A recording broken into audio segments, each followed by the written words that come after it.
अस्सलाम वालेकुम। Choice news खुसूसी report में आपका खैर मकदम है। आप हैं Choice News chief editor Mohammad Mahmood Azhar के साथ। पेश खिदमत है ये खुसूसी रिपोर्ट।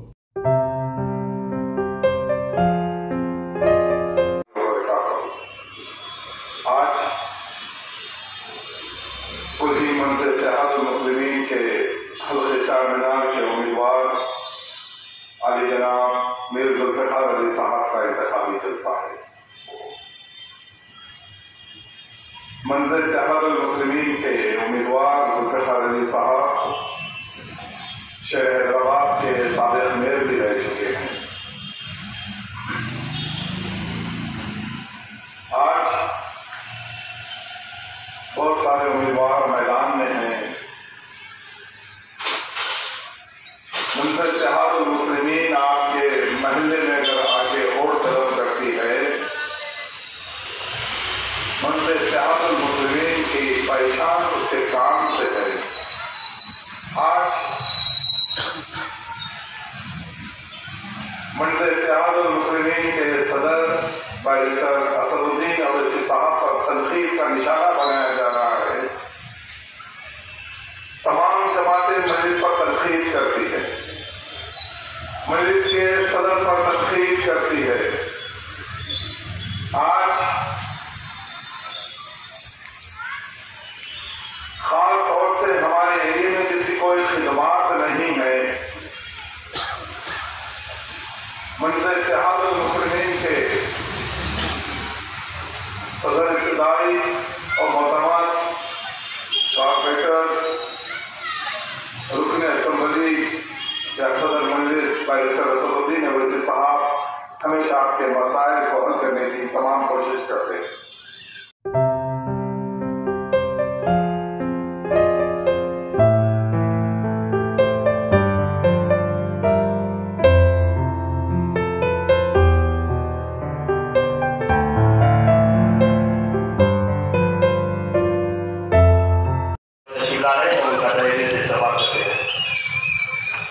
तो अच्छा आप क्या गैस की कीमत क्या चुके हैं? मोहम्मद भाईजान के खासा मुखातिब थे। आइए मैं मजलिस के उम्मीदवार हल्के चारमीनार आली जनाब मीर जुल्फिकार अली साहब से अदबन गुजारिश करूंगा कि चर्चा को मुखातिब करें। आप और चौथे हमारे मीर जुल्फिकार अली साहब अंदर जाते और सालार से बैठकर गुफ्तगू करते, फिर शाम में अपनी गाड़ी में सालार को लेकर दावतों और जलसों में जाते और तबादले ख्याल करते। तो सालार की रात नीरानी में इन्होंने सियासत सीखी, खिदमत का जज्बा सीखा और इन्होंने सलाहियत सीखी। सालार इनकी ज़हनियत और मिलनसारी को देखकर खुश होकर 25-26 वर्ष की उम्र में इनको कॉर्पोरेटर का टिकट दिया और उनको अजीम सर हैदराबाद का मेयर बनाया।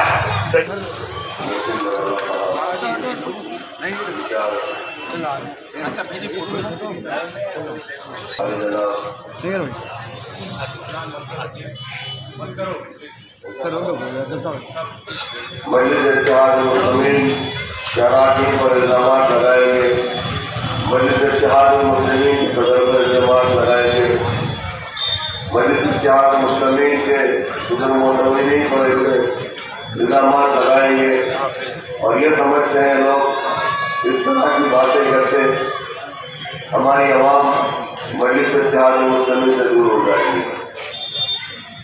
उस वक्त से जिस वक्त से मजलिस इत्तेहादुल मुस्लिमीन का दोबारा आया अमन आया, उस रोज से मुखालिफीन ने मजलिस इत्तेहादुल मुस्लिमीन पर तरह तरह के इल्जाम लगाते हुए आए, लेकिन मजलिस इत्तेहादुल मुस्लिमीन इन इल्जाम परवाह करते बगैर अपना काम करते गई और आपकी मता अजीज बन गई। एक ही गुजारिश करता हूँ, मजलिस इत्तेहादुल मुस्लिमीन की तारीफ रही है बोली करवाने में और इलेक्शन लड़ने में। मजलिस इत्तेहादुल मुस्लिमीन हल्कों में तो पूरी होती थी 90%, 95% और कई मरतबा तो 100% के ऊपर 112, 117% भी हुई। यह मजलिस का कारनामा था।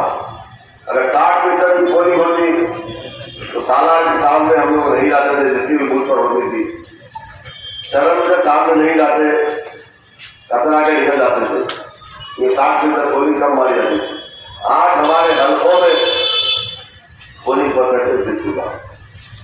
आज इसकी वजह क्या है मेरे भाई? आज अल्हम्दुलिल्लाह आपने जो हुकूमत बराबर है।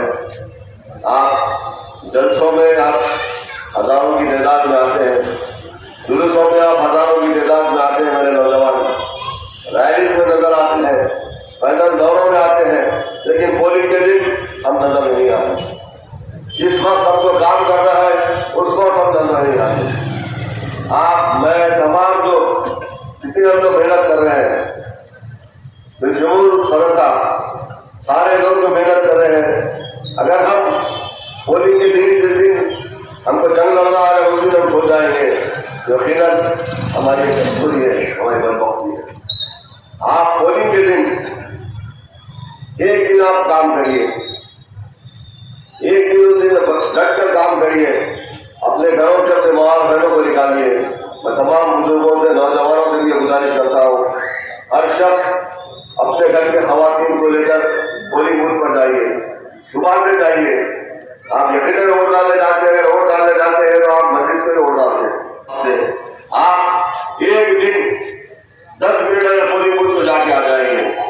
अपने घरों के वोट डला देते, 10 मिनट ही लगेंगे आपको वोट डालने के लिए। वोट डालने के लिए तो 1 मिनट लगता है, लेकिन लाइन में ठहरे डालने में 10 मिनट लगेंगे आपको आने जाने में। एक 10 मिनट अपने नहीं समझ कर उस दिन अपने घरों से निकल कर सुबह से लाइनों में आइए और देखिए यकीनन 90% की पोलिंग क्लास होगी हमारी। इस चीज को अपनाइए।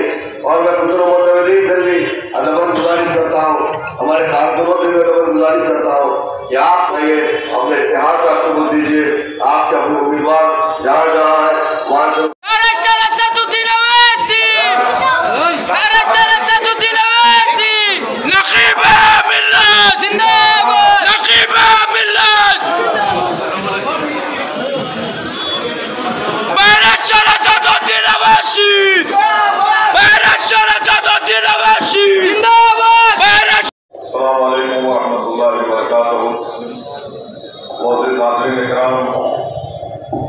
आप तमाम लोग बहुत ही वाकिफ है कि 30 नवंबर के दिन तेलंगाना के असेंबली इंतखाबात के रायदही का दिन है।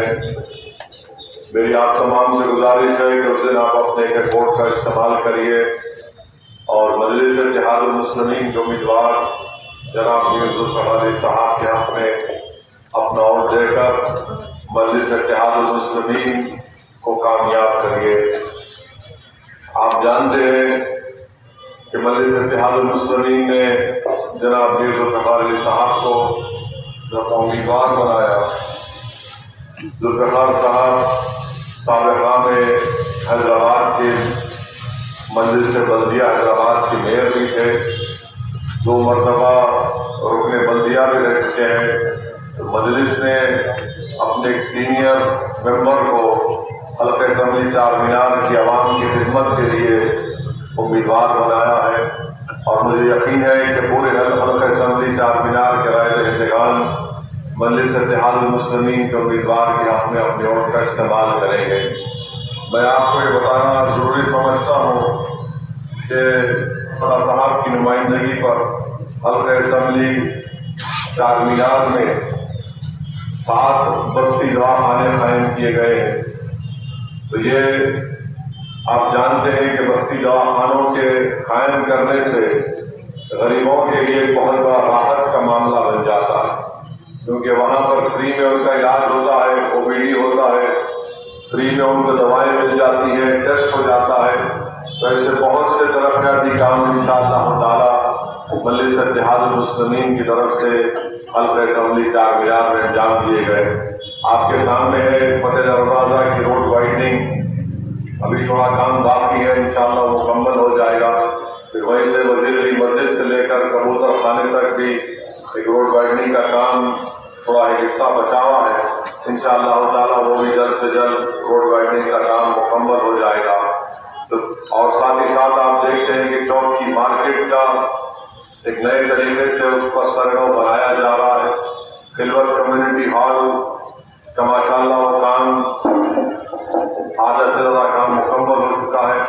खुर्शीद जा की जोड़ी उसको हेरिटेज की तरफ से दोबारा उसकी खूबसूरती को उसी तरीके से बहाल करने की पूरी काम की कोशिश हो रही है।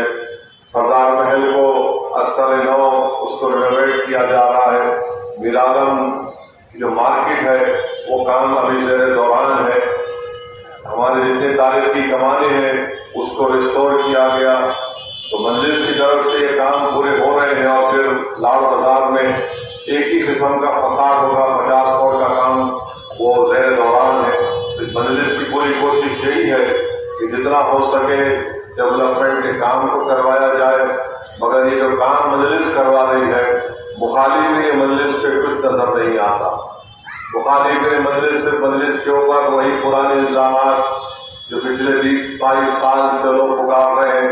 और अब आप देखते हैं कि कांग्रेस और बीजेपी मिलकर मजलिस पर नए नए किस्म के इल्जाम, झूठे इल्जाम लगाते हैं।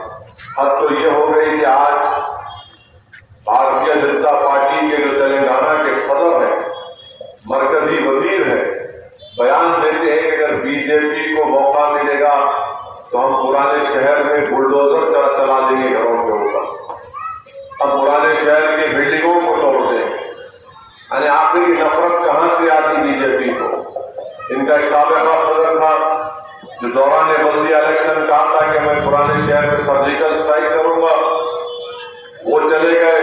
अभी दूसरे आए कह रहे कि मैं पुराने शहर में बुलडोजर चला दूंगा।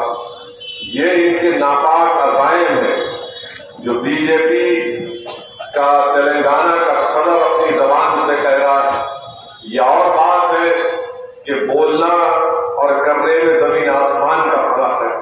पहले तो इंशाअल्लाह ताला मुझे यकीन है कि बीजेपी के जो मरकजी वजीर और तेलंगाना के सदर ने जो बात कही है वो खुद इंशाअल्लाह ताला जो हिमायतनगर के असेंबली सीट से बीजेपी का कृष्णा यादव हारेगा इंशाअल्लाह, वो नहीं जीतेगा। और जहां कहीं भी बीजेपी का मामला है वहां पर मजलिस पूरी कोशिश कर रही है। अब मुखालिफिन मजलिस का एक इल्जाम है कि नहीं गोशामेल नहीं करते। अरे दीवानों, 27% जहां पर है तुम बोल रहे मैं नहीं लड़ रहा हूं, तो जहां पे 44% है मैं नहीं लड़ रहा हूं।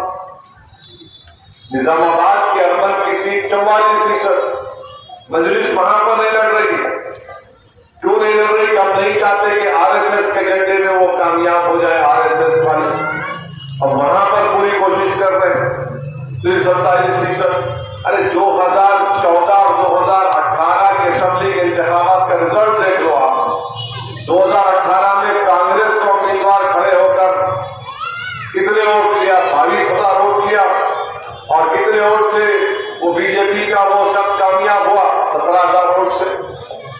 आप उम्मीदवार को खड़ा करके डील करते हैं और मजलिस इत्तेहादुल मुस्लिमीन से सवाल किया जाता है, अरे भैया आप बताओ ना, अगर डील हुई है तो फिर ये फर्क कैसे आ गया?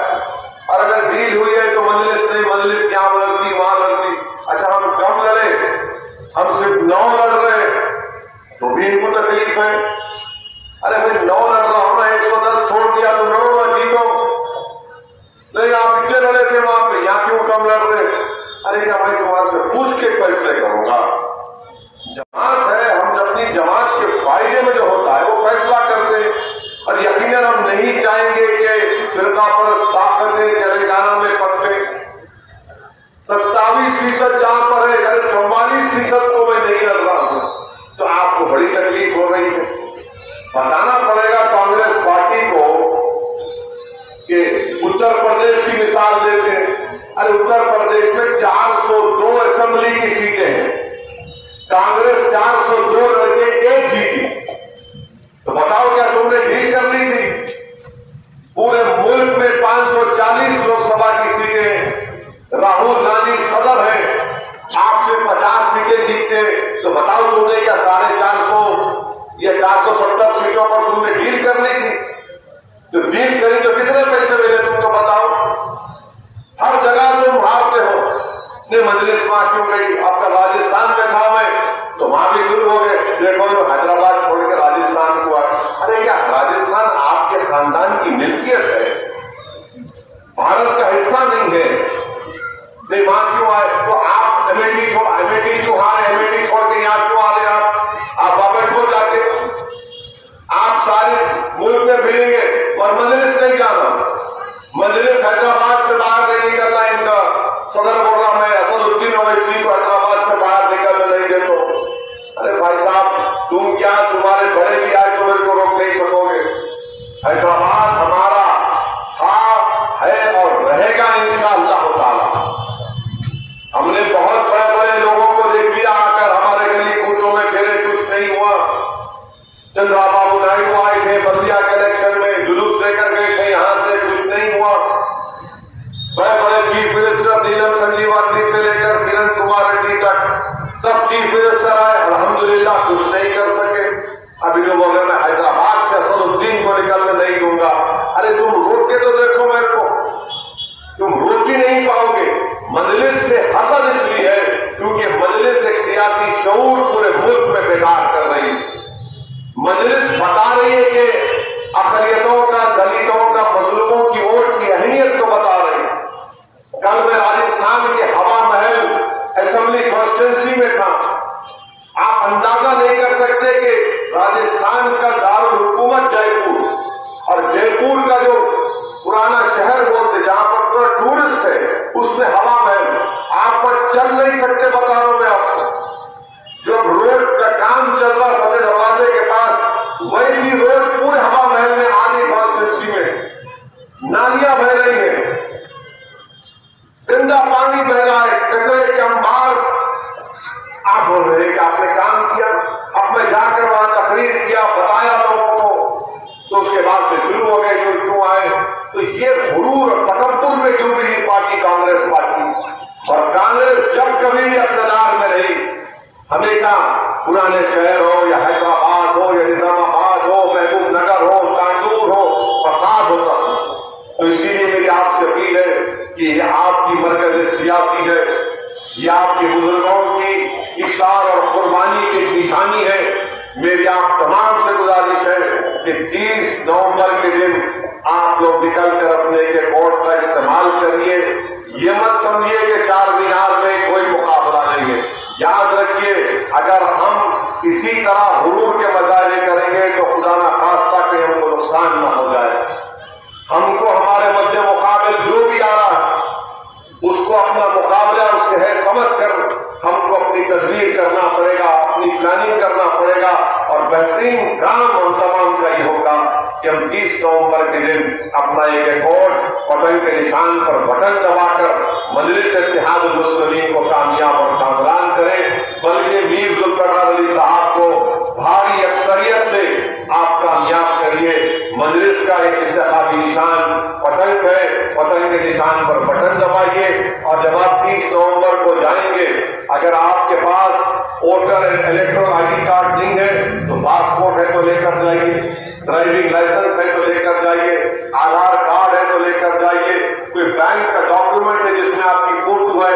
ऐसे 8-9 दस्तावेजात हैं जो आप लेकर जाकर अपने वोट का इस्तेमाल कर सकेंगे। मेरी तमाम मर्द हजरात से अपील है कि आप अपने अफराद खानदान को पूरों को साथ ले जाकर वोट डालिए। मेरी मजलिस के जिम्मेदारों से, अरकान से ये गुजारिश है कि आप पहले अपना वोट का इस्तेमाल करिए, उसके बाद आप जमात का जो काम होगा और तरगीब देना है उसके लिए आपको आगे बढ़ना है। मुझे एक और जलसे में जाना है शास्त्रीपुरम में, इसलिए मैं आपसे इजाजत चाहता हूँ। आपसे गुजारिश कर रहा हूँ कि पतंग के निशान पर वोट देकर मजलिस को कामयाब करिए।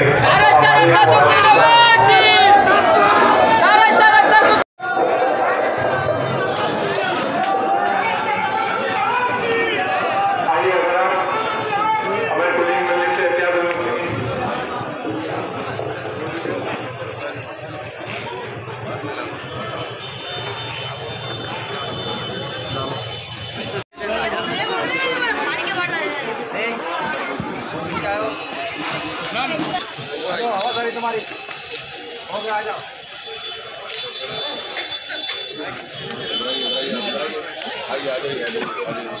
चलिए